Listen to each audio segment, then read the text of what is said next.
So anyways, guys, welcome back to whatever this is, and on today's very Merry Christmas Eve special episode, I wasn't sure what to do this holiday season. I thought initially, hey, maybe I'll just crack with you sealed games that I own, but as time's gone on, that's kind of just lost its luster. I guess I used to be a lot more angry about people collecting sealed games, and now I just don't care anymore. But what I figured I'd do is talk about what happened this year, and maybe why the channel upload speeds will be getting a little bit better.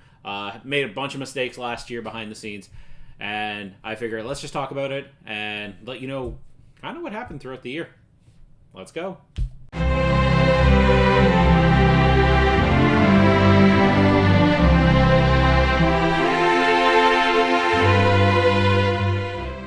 So anyways, guys, so what happened a few times throughout the year is I actually had recorded episodes, and what unfortunately happened, I lost audio. I would lose audio or the video got corrupted. I had my friend Julian over, who has been in previous episodes before, and we got 3 episodes done. Maybe it was just 2, but one of them was corrupted, and that one was a really interesting episode to me. I might revisit it later in the future, but something unfortunate that happened this year was I had one of my Dreamcast games just straight up disc rot on me. I don't know what happened. It was a copy of Resident Evil 2. The discs just started getting holes in it. Now, everything in here is in a very cold, dark basement where there's no light. So, unfortunately, a side effect is with the Dreamcast, that can just kind of happen. It sucks, but it does. And with that, I got too afraid to hold on to them, as I was just scared they would get ruined, just from sitting there and not doing anything. So I have sold off most of my Dreamcast collection at this time. I kept about 4 games that are just emotionally attachment to me. So I've just brought out one of the ones I kept. Again, I will probably revisit this topic later instead of just what this is. I kept a copy of Jet Grind Radio.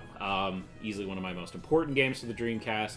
This is the game that has influenced my taste in music, a lot of my art style, so much of just who I am and what I enjoy as games and what music I listen to, and I just mean music in general, is all very much related to Jet Grind Radio or Jet Set Radio.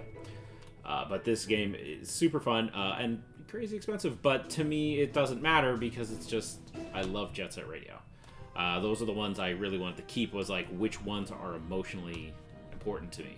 And this is one of the few that are actually really, really important to me. And that's one of the things that happened this year with game collecting.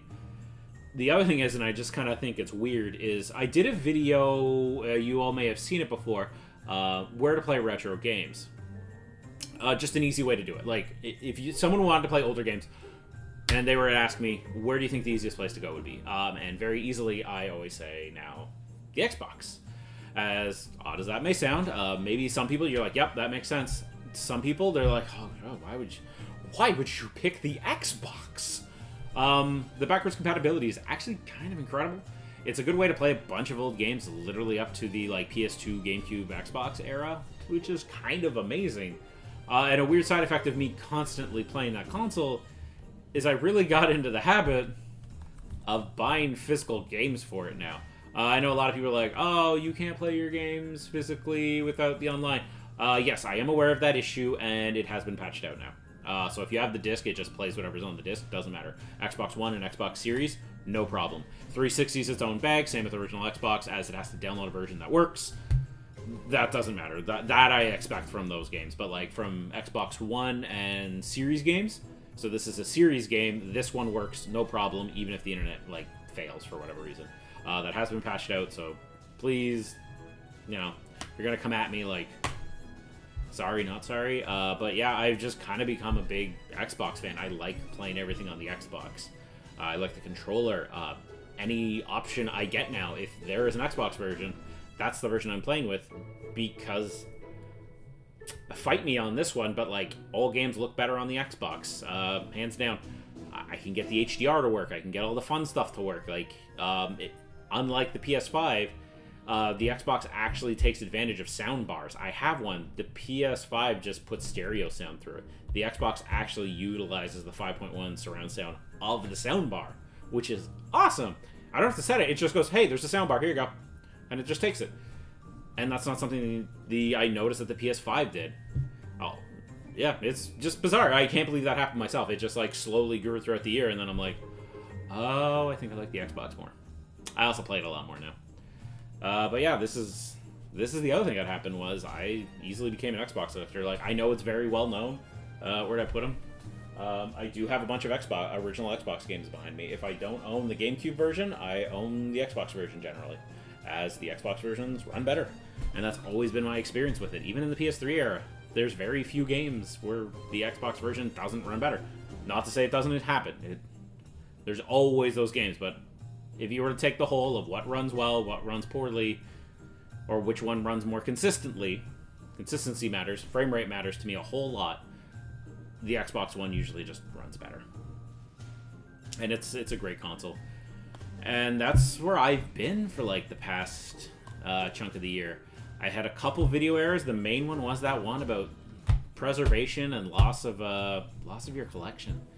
I do plan to reshoot that one. Unfortunately, I shot it with all of my original Dreamcast stuff, and I lost it. Most of it's gone. I don't have it. I'm a little upset about that. That's kind of what happened. I didn't notice it was shot until after. Then I messaged my friend, and he just looked at me and goes, are you serious? I'm like, yeah, we lost like an hour's worth of footage. Sorry. Because it was a long video. We had a really good talk that just kept rolling. That I was just going to chop up and just put into different parts, but say lovey. And going forward, yeah, collecting Xbox is getting a lot better. A lot of games are coming out more and more on the console. One of them is that even I'm surprised is even coming out, is Bomb Rush Cyberpunk actually is getting a physical Xbox. Limited Run is doing Xbox games, and it's really cool. I love the fact that they're doing that now. There are things I could go on about, which if people are interested, hey, I can do things I wish the Xbox would do better, because that definitely exists, that I want to see on this console.